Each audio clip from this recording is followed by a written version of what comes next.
Today we're going to talk about the famous wave function.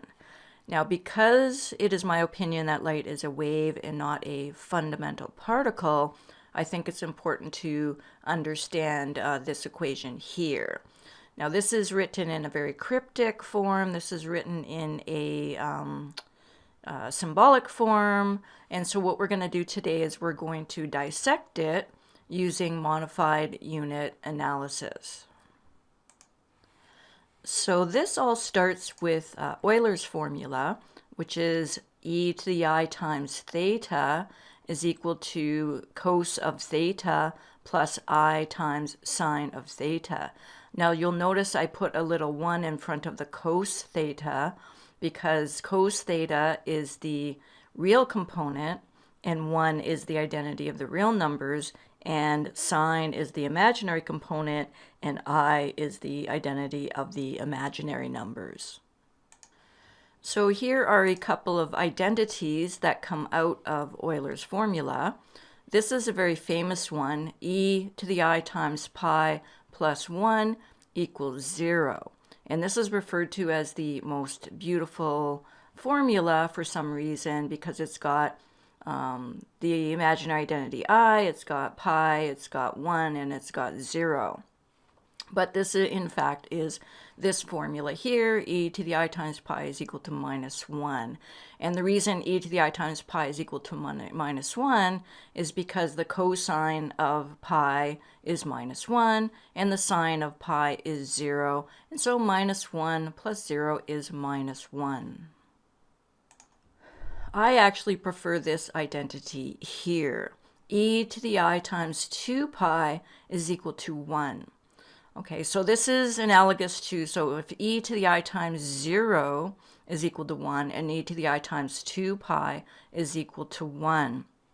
And so this is because the cosine of 0 and the cosine of 2 pi equal to 1, and the sine of 0 and the sine of 2 pi equals to 0, and 1 plus 0 is 1. And so this one is actually more useful to me because 2 pi is one complete cycle. So the generalized version of this formula in 2 by 2 matrix form is written like this. So e to the I times theta is equal to cosine of theta on the forward diagonal, and they have the same sense, and the sine of theta on the backward diagonal, and these two components have the opposite sense. And this is the complex number. This is what I refer to as a complex number. It is a two-dimensional number. It is a square number, and this is the complete and more useful version of this because I can implement this in the computer directly. It's very difficult to implement this on a computer because the computer doesn't have an imaginary operation. And so when you write the formula like this, the imaginary I, you never have to write the imaginary I because I is the backward diagonal of the 2 by 2 matrix, and every value that you place in the matrix is a real and ponderable number. So as a computer scientist, I prefer this implementation of e to the I times theta. So this is the symbolic representation of something that I can actually plug into my computer program. So you may have noticed over the last couple of days I've been putting up a few videos, and those videos are showing you the implementation of this formula right here. And I'm implementing, basically, I am generating waves, interfering waves using this formula here. So we're just going to take this and put it in our back pocket here. I'm going to leave this up while I continue our conversation about the wave function. Okay, and so the wave function, which I showed you earlier, is the function for a traveling wave. So this here is the formula for a traveling wave. So as you may have noticed in the previous slide, e to the I times theta, I put theta in brackets, and I do that on purpose because I want you to notice in this formula here that I have something in brackets, and the thing that is in brackets here corresponds to theta. So the thing that is in brackets here is what I'm going to plug into my equation, into my computer program, implemented as a 2x2 matrix. So what we're going to do next is we're going to focus on this term here. We're going to focus on the theta term. And what we're going to do is we're going to dissect it using modified unit analysis. So we're going to pull this out and look at it more closely. Now, just for the sake of clarity, I put a sub m beside the x and I put sub m beside the t. This corresponds to measure time, and this corresponds to measure space. Okay, so this is analogous. The measure time is analogous to what I was saying about Planck's energy equation. I was saying it was missing the measure time.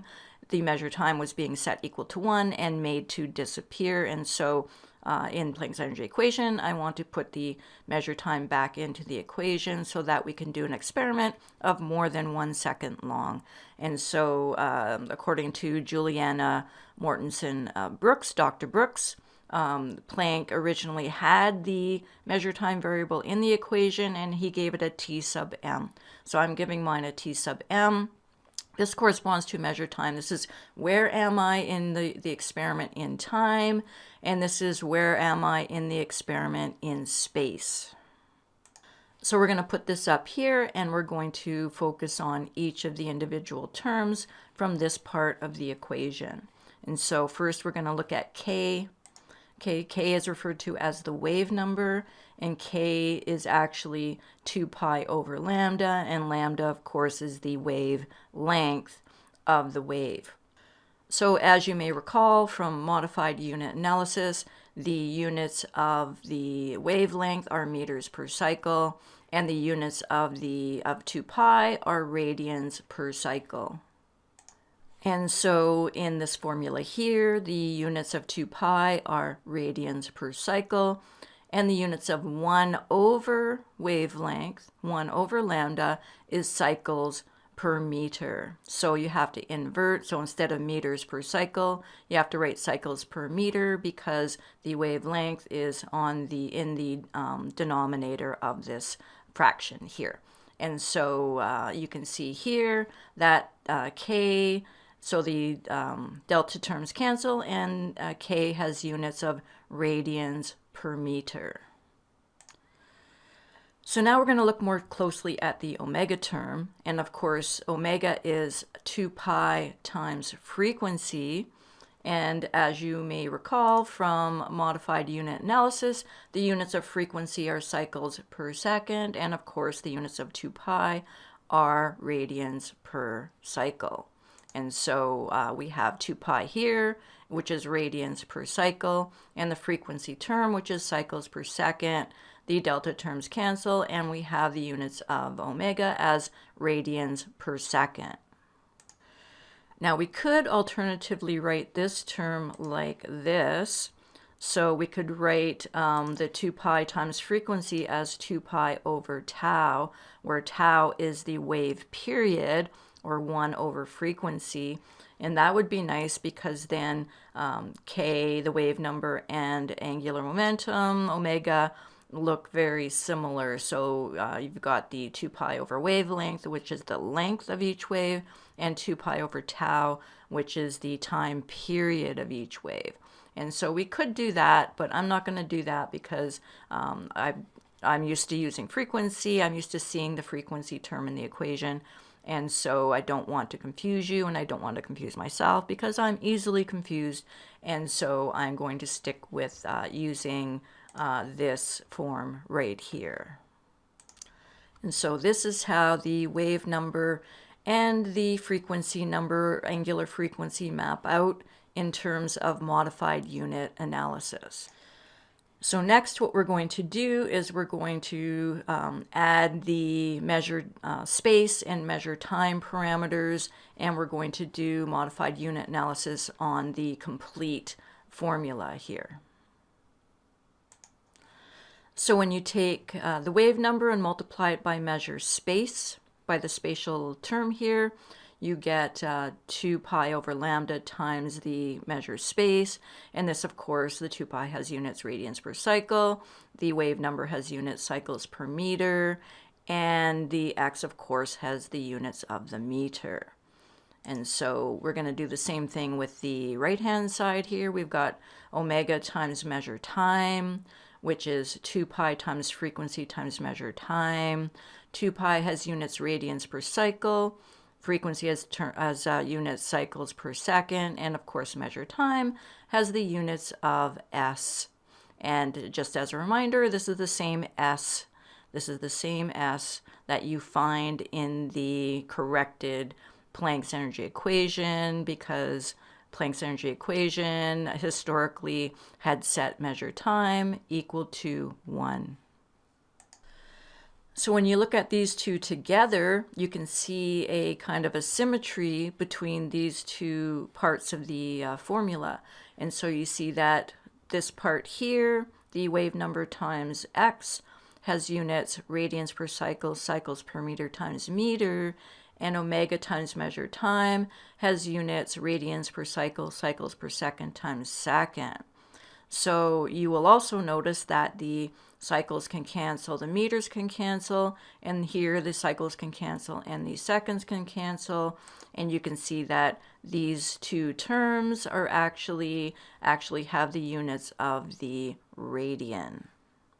So I know in my previous videos I said I was trying to avoid the radian, but when you're talking about wave mechanics, when you're trying to model the wave, of course you need the radian or something like the radian, like degrees or gradient, or the Doge, which is the one I made up. You need something like the radian so that you can reference in between the waves. So you can reference something between 0 and 2 pi. So now what we're going to do is we're going to take this component of this formula and we're going to expand it. So this term here is this term here, this term here is this term here. And so what I'm going to do next is I'm going to pull out this, because 2 pi is in both of these terms. I'm going to pull out the 2 pi and I'm going to write it like this.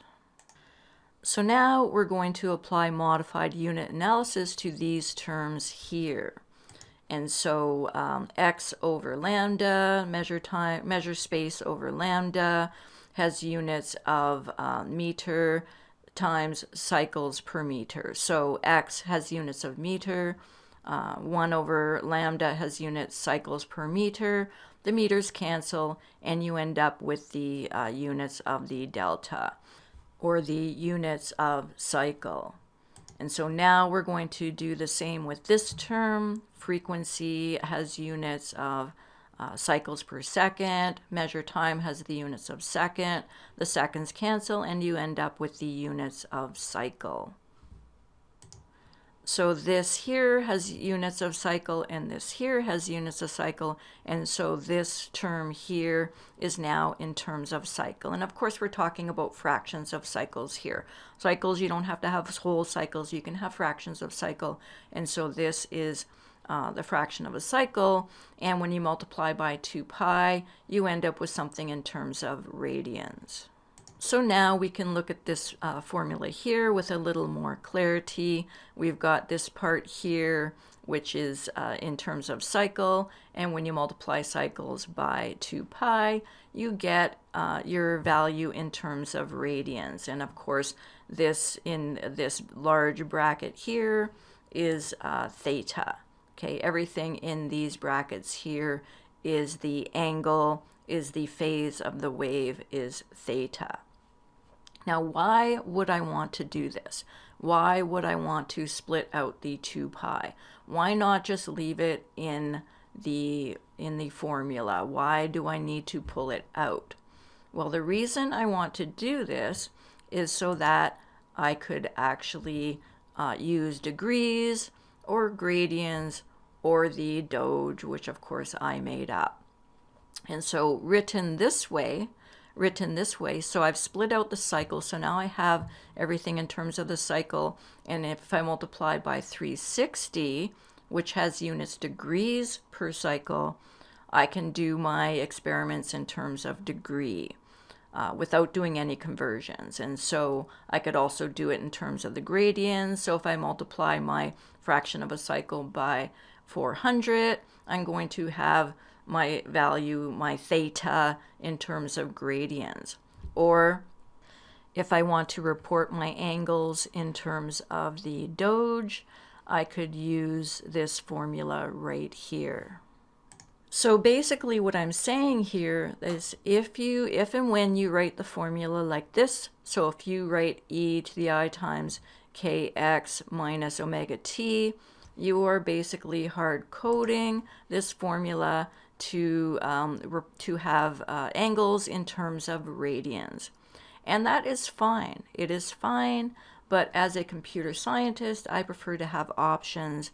And so I prefer to pull out this 2 pi and write the formula like this, and this gives me the option of using degrees if I want to use degrees. And of course, if you look at your calculator, you can use degrees if you're using sine and cosine. You don't have to use radians. You can use degrees if you want to, or you can use the gradients if you want to. And of course, your calculator won't have the Doge because I made that up. The other point I want to make, and this one is actually more important, is that, and what I've been saying all along, is that cycles are fundamental. That is why I want to switch the language to being focused on cycles. Cycles are fundamental, radians are not fundamental. For example, 360 degrees is one cycle in the measuring system of the degrees. 400 gradients is the cycle of the measuring system we call the gradients. 2 pi is the cycle of the measuring system we call the radians. Okay, so radians is not fundamental because I could just as easily switch to degrees, gradients, or the Doge. Okay, radians are not fundamental. You don't have to do physics in radians. It's not better to do physics in radians. Cycles are fundamental, and it is my opinion that if you do physics in terms of cycles, you're going to get to the root of what is going on under the hood. You're going to get to the root of what is going on in the equations. So I prefer to think in cycles. Radians means nothing to me. When someone says 1 radian, I have to really think about what that means. Radian, oh yeah, that is the arc length of a circle that happens to be equal to the radius of the circle. You know, it doesn't pop out as me as natural or intrinsic. Cycles, on the other hand, I understand what a cycle is. I have personal experience with it, and when I think cycle, I think of one turn, of one period, of one oscillation of a resonant frequency. Okay, so cycles are fundamental, radians are not. And so anyone that tells you that, oh, you have to do, it's better to do physics in radians, you have to do physics in radians. Well, that's true because we hard-coded radians into all of the equations. And so yes, now we're stuck with radians. And when I have to switch to degrees, if I want to switch to degrees, I have to jump through a bunch of hoops. Okay, so it's my opinion, cycles are fundamental, and that is why I want to focus on cycles. I want to switch to the domain of the cycle because cycles are fundamental, and I believe that they're going to get me to the fundamental, to the root of the understanding of nature. So in terms of implementation on a computer, I prefer the 2x2 matrix form of Euler's formula. Now this is for all intents and purposes a complex number. It is a square number. It is a 2x2 matrix, but in reality, this is a transformation matrix. In computer science, we would refer to this as a transformation matrix. So when you pass a point through this formula, you are going to get a transformation. And this formula is the formula for a helix wave. Okay, and so I've showed you this image many times. The helix wave is a wave. So if you take a circle, if you take a point on a circle and you spin it along the circumference of the circle, you're going to mark out a helix wave. And so the two orthogonal projections of a helix wave are the sine wave and the cosine wave. And so this is a more complete understanding, a more complete implementation of the wave function, of the wave formula, of this formula here.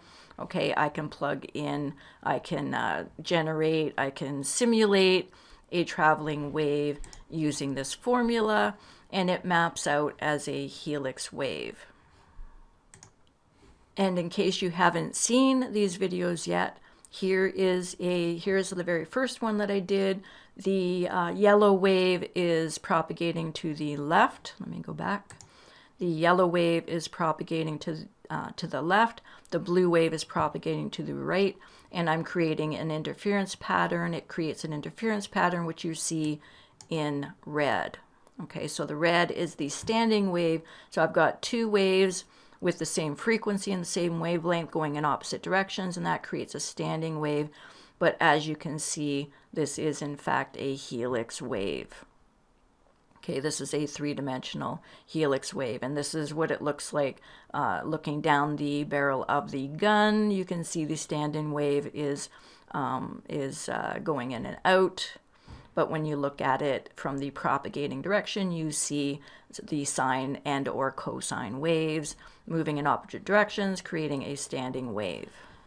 So in this animation, I am simulating two waves moving in opposite directions, and one wave the forward wave has a different frequency than the backward wave. And so this creates a different kind of an interference pattern. It doesn't create a standing wave. What it creates is something called an envelope. Okay, you can see that it sort of gets bigger in one part and gets smaller in the other part, and this is a traveling envelope, or often referred to as a modulation. So here you can see it more clearly. You can see the envelope is propagating from left to right. And so this is when I am simulating, let me go back to my formula. When I'm using this, I need two equations. I need one for the forward wave and one for the backward wave.